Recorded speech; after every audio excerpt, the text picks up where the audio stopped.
शिमला के संजौली क्षेत्र में हिंदू संघर्ष समिति का अनशन 10वें दिन में प्रवेश कर गया और इसी क्रम में गुरुवार को समिति ने शस्त्र पूजन का आयोजन किया। समिति के अनुसार यह कार्यक्रम सनातन जागरण के संदेश को आगे बढ़ाने के उद्देश्य से किया गया। कार्यक्रम के दौरान समिति के नेता विजय शर्मा और मदन ठाकुर ने प्रशासन पर गंभीर सवाल उठाए। दोनों नेताओं ने जिला प्रशासन को चेतावनी देते हुए कहा कि किसी भी प्रकार की लापरवाही या छल बर्दाश्त नहीं किया जाएगा। समिति का आरोप है कि सरकार अवैध गतिविधियों पर कार्रवाई करने में ढिलाई बरत रही है। इसी बीच मदन ठाकुर ने दावा किया कि लोग अपने बचाव को लेकर चिंतित हैं और प्रशासन की धीमी कार्रवाई को लेकर असंतोष व्यक्त किया। उन्होंने कहा कि 29 नवंबर को होने वाली बैठक से उन्हें सकारात्मक परिणाम की उम्मीद है, लेकिन अगर समाधान नहीं निकला तो आंदोलन और तेज किया जाएगा। वहीं दूसरी ओर विजय शर्मा और मदन ठाकुर दोनों ने मुस्लिम समुदाय से अपील की कि शुक्रवार की नमाज को लेकर संयम बरतें और क्षेत्र में शांति बनाए रखें। समिति का कहना है कि हालात तनावपूर्ण न हो, इसके लिए सभी पक्षों से सहयोग अपेक्षित है। संजौली में मौजूदा स्थिति संवेदनशील बनी हुई है और अब हर किसी की नजर 29 नवंबर की प्रस्तावित बैठक पर टिकी है, जिससे इस विवाद का आगे का रास्ता तय होगा।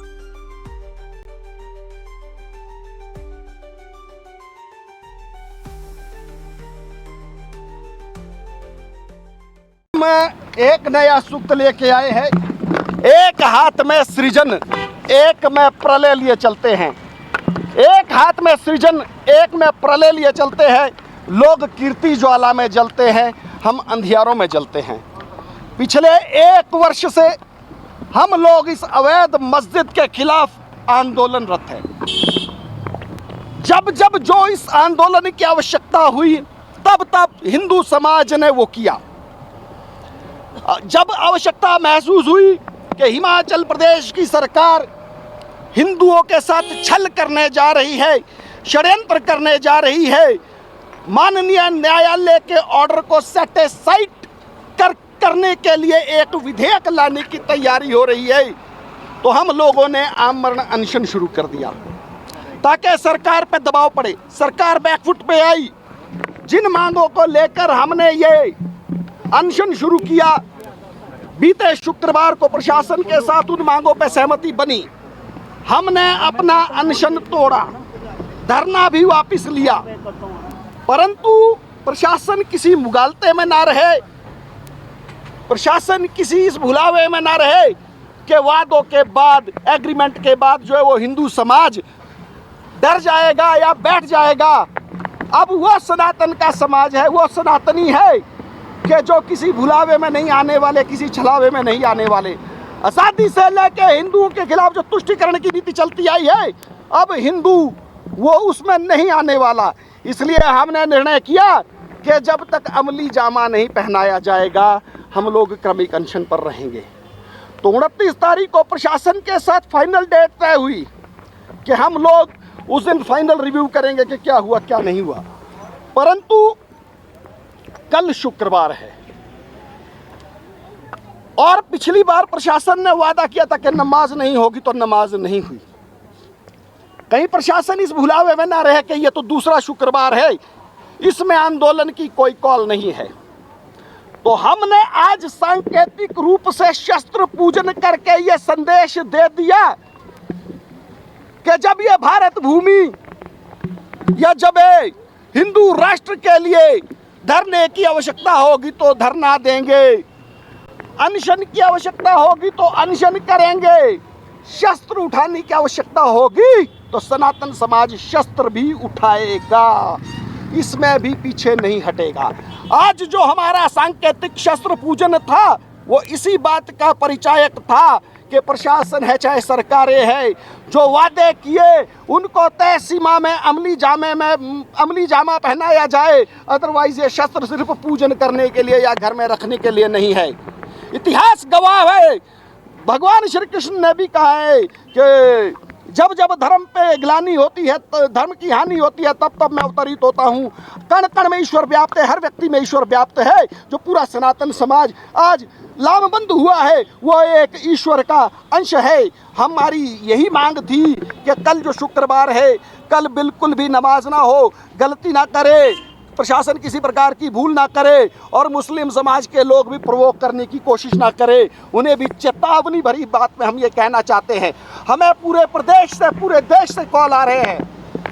युवा वर्ग की आवाज़ है, मैं कहना नहीं चाहता परंतु कहते हुए रहा भी नहीं जा रहा है। इस देश का जो युवा है वो कहता है कि जब शस्त्र उठाने की आवश्यकता होगी, एक आवाज दे देना, लाखों लोग चले आएंगे। तो वे सनातन जाग चुका है, इसीलिए हमने आज का जो है शस्त्र पूजन किया था। बाकी मदन भाई आप ब्रीफ करेंगे इसके बारे में। देखिए, अभी तक तो यही लग रहा है कि 3/5/2025 के जो आदेश है वो सीधे सीधे शब्दों में लिखा गया है कि तुरंत कार्रवाई कर उस मस्जिद की बिजली पानी को काटा जाए।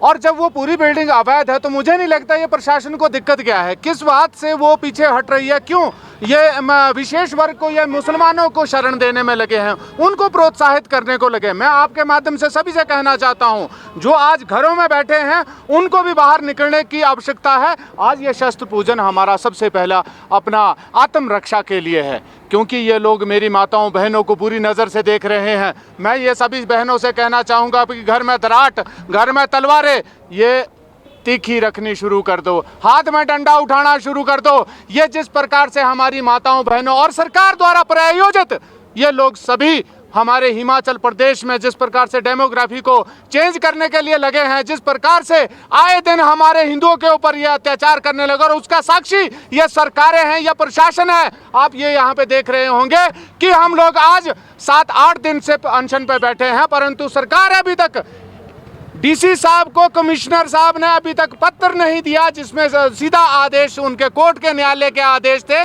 वो कॉपी अभी तक नहीं दी गई है। मुझे एक चीज़ बताइए, जो सरकारों में अटखेलियाँ चल रही है किस बात की? क्या सरकार अनहोनी घटना का इंतजार कर रही है? मैं प्रशासन से पूछना चाहूँगा, प्रशासन अपना कार्य नहीं कर रहा। प्रशासन आपके क्षेत्र में हर जगह ये बाहरी रोहिंग्या आए हैं, बांग्लादेशी चले हैं, वो जगह जगह आपके क्षेत्र में बिना पहचान के सिर्फ मात्र एक आइडेंटिटी कार्ड, क्या पुलिस जगह जगह रेकी करवा रही है? ये प्रशासन, ये सरकार जो बैठी है, सत्ता में बैठी है, क्या वास्तव में ये गांव-गांव में आपके ये जो बाहरी लोग आ रहे हैं, कौन लोग भेज रहा है? ये सरकार द्वारा प्रायोजित है। मैं सभी लोगों से निवेदन करता हूँ कि अब अगर इन लोगों ने 29 तारीख को अपने जो वादे किए थे पूरे नहीं होंगे तो सरकार के लिए अति चिंता का विषय होने वाला है, क्योंकि बहुत हो चुका सनातन का धैर्य, अब कहीं ना कहीं पैमाना छलकने लग चुका है। और आज जो ये संकेत दिया है सरकार को, इससे अन्यथा में ना लेते हुए, अपनी सूझबूझ से लेते हुए, सनातन के बारे में सोचते हुए ये ध्यान रखना चाहिए कि जो उसने वादे किए हैं, और हम लोग, मैं आज भी आपके समक्ष कहता हूं कि हम लोग कोई अन्यथा हमारी सरकार से कोई डिमांड नहीं है। जो सरकार द्वारा निर्धारित है, कोर्ट के न्यायालय की जो बात कर रहे हैं, उसे तुरंत लागू किया जाए और उसे सील किया जाए। क्या बात रही नमाज पढ़ने की, तो नमाज दूसरी मस्जिदों में भी की जा सकती है, परंतु घरों में भी की जा सकती है, अपने घरों में करें। परंतु ये जानबूझ के प्रायोजित तरीके से अगर ये प्रदेश का माहौल, संजौली का माहौल खराब करने में अगर कार्य करेंगे तो इसमें सीधी सीधी प्रदेश सरकार, जिला प्रशासन, ये अहम भूमिका रहेगी। मैं